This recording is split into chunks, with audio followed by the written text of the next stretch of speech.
Howdy mates, how are we doing today? Here's a part 3 video. I'm over right now on what is known as the Seminole Trail.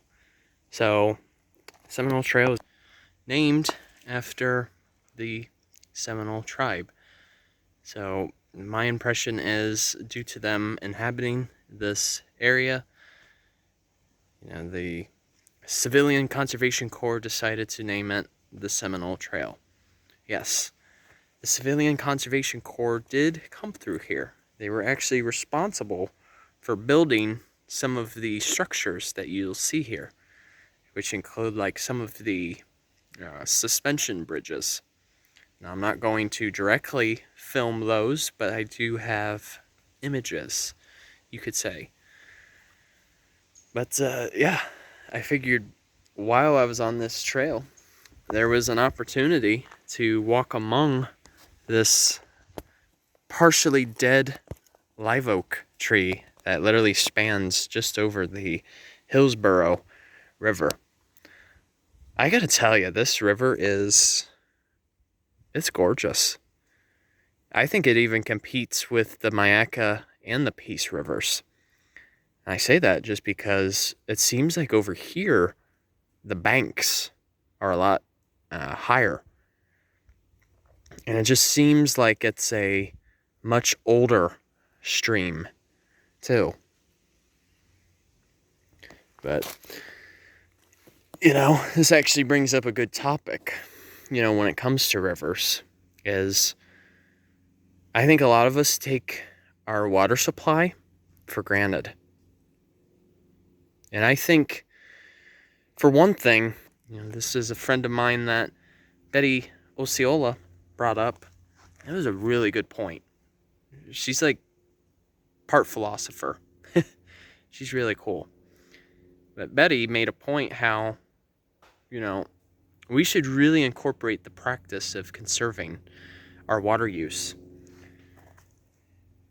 Because I feel like, she made a point where if we incorporate that type of practice, I think we come to learn that perhaps we don't need as much as we thought we did. Especially during, the week and a half going into 2 weeks when I had no power whatsoever and we had no running water. We really had to practice that use of water conservation. So, if there's a day, Wendy's my stepmother, we were doing some laundry, and we did have some water supply that we saved just for use of washing. And so,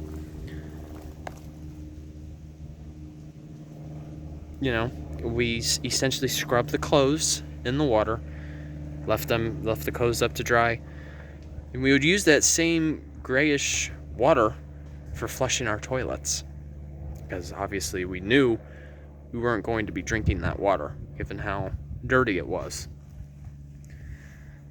So that's really the point, is we don't need as much as we thought we did. And yet we're so wasteful.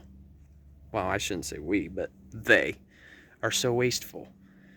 Now, this may appear a little, I hope no one really gets offended over this matter, but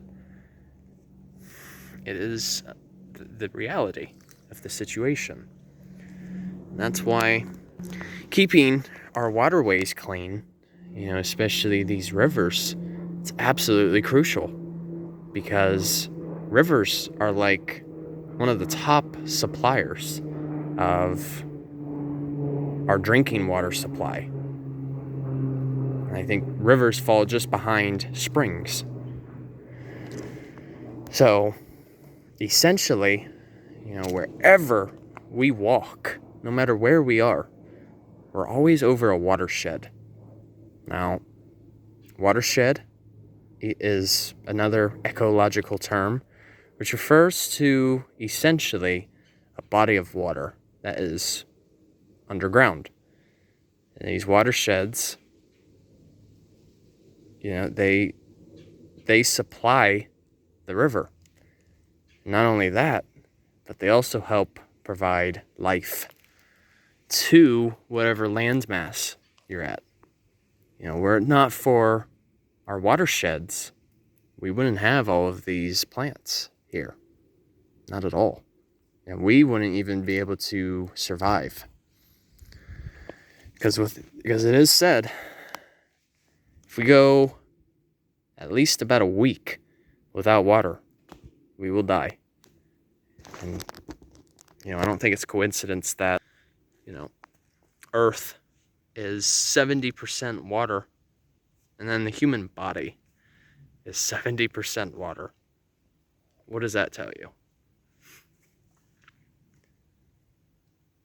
But essentially, the rivers, they just represent the discharge of a watershed. So you have discharge and recharge. Recharge usually occurs when, raining events happen. So the rain comes through, hits the ground or the trees.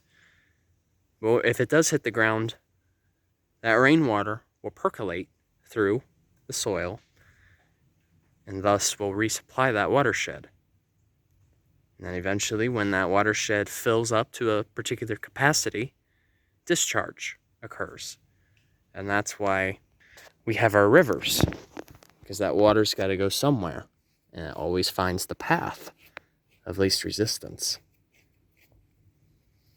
So I think when it really comes to one of my favorite elements that do exist on this planet, it's got to be water. Because without water, there is no life. That's why, fortunately, this particular river, the Hillsborough River, is a protected one. And we need more of that. And this is a healthy one, too. Just based on the diversity of it. So. Alright, you guys. Just enjoy the view for a moment. It's a really wonderful park, if you guys haven't been. And, just coming through here, just with the trees going over the riverbank and a little bit of sloping going on, it's just, it brings me back to my memories of still living in Ohio. So this is good. It's always a piece of my home state, no matter where you go. All right, you guys, take it easy. Enjoy your weekend. And Journey on a Journey is outwards. Take care, folks. See ya.